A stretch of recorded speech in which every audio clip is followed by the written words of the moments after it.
Hi everyone, welcome to Gagan story time.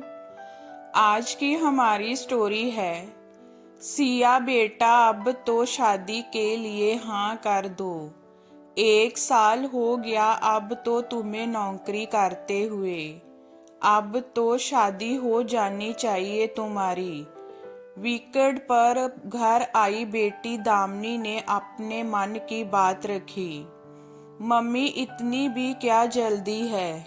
अभी मुझे नौकरी में पैर तो जमाने दो।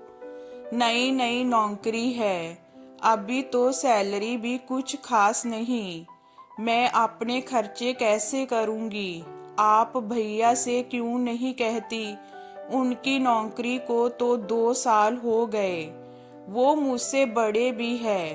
पहले तो उनकी शादी होनी चाहिए, सिया ने कहा।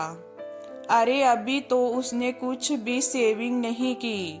अभी उसकी शादी कर दूंगी तो अपनी पत्नी के लिए कैसे गृहस्थी का सामान खरीद पाएगा? फिर शादी होते ही सामान खरीदेगा तो उसे क्या खिलाएगा और खुद क्या खाएगा? फिर बच्चे हो जाते हैं तो बच्चों के खर्चे शुरू हो जाएंगे। इसीलिए अभी कुछ समय अपनी मौज मस्ती के बाद जब कुछ सेविंग कर लेगा और अपनी जिम्मेदारियां खुद उठाने लायक हो जाएगा, तभी उसकी शादी करूंगी। दामिनी ने बेटी को समझाना चाहा। मम्मी, यही बात तो मैं आपको समझाना चाह रही हूँ। मुझे तो अभी केवल 1 ही साल हुआ है। अभी इतनी कम सैलरी में क्या खुद खाऊंगी और क्या अपने पति को खिलाऊंगी, और क्या घर के लिए अपनी पसंद का सामान खरीद पाऊंगी?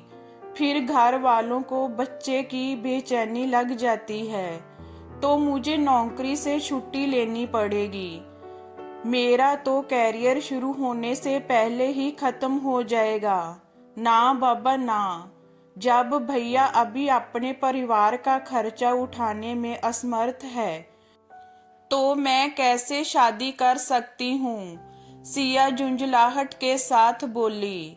बेटी की बात सुनकर दामिनी हंसी। अरे बेटा, वो तो लड़का है।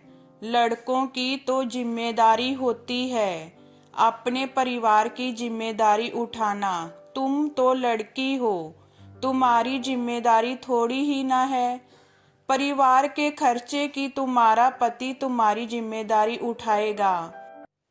हमने तुम्हें आत्मनिर्भर बनाने के लिए पढ़ाया लिखाया, परिवार की जिम्मेदारी उठाने के लिए नहीं। मम्मी, ये कैसी बातें कर रही हो? आप कौन से जमाने की बात कर रही हैं? लड़का लड़की ये फर्क क्यों? जब मैंने पढ़ाई की है, नौकरी शुरू की है, तो मेरी भी कुछ जिम्मेदारी है। परिवार मेरा होगा तो मेरी भी पसंद होगी, मेरे भी कुछ खर्चे होंगे। वो सब मेरी ही तो जिम्मेदारी होंगे। मम्मी, ये मेरा आखिरी फैसला है। मैं अभी शादी नहीं करूंगी।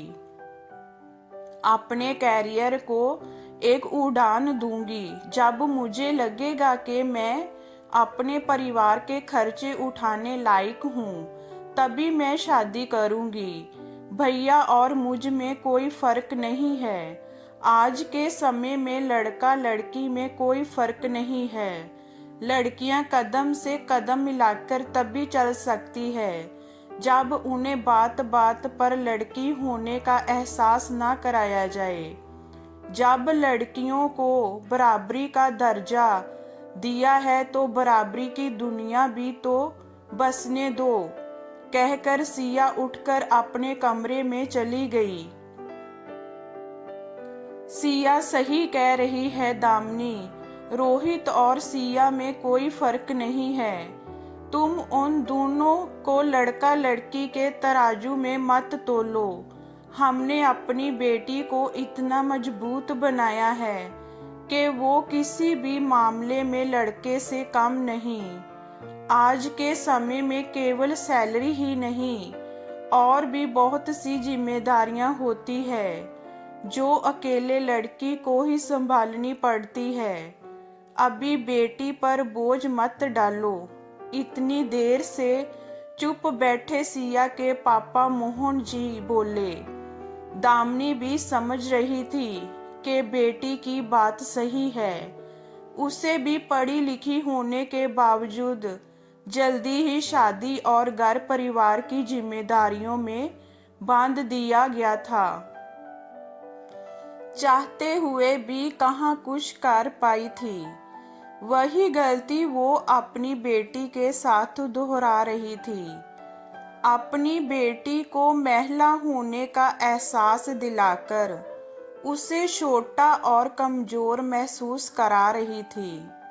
अपनी गलती समझ आते ही दामिनी खड़ी हुई और रसोई की तरफ चल दी, बेटी के लिए मनपसंद कटलेट और कॉफी बनाने। तो दोस्तों, आज जमाना कितना बदल गया है, फिर भी हम महिलाओं को बात बात पर महिला होने का एहसास दिलाकर हमें नीचा दिखा दिया जाता है। क्या आपके साथ भी ऐसा कभी हुआ है? तो ये हमारी स्टोरी आपको कैसी लगी हमें कमेंट में बताइए। लाइक कीजिए, शेयर कीजिए एंड वॉचिंग के लिए थैंक यू।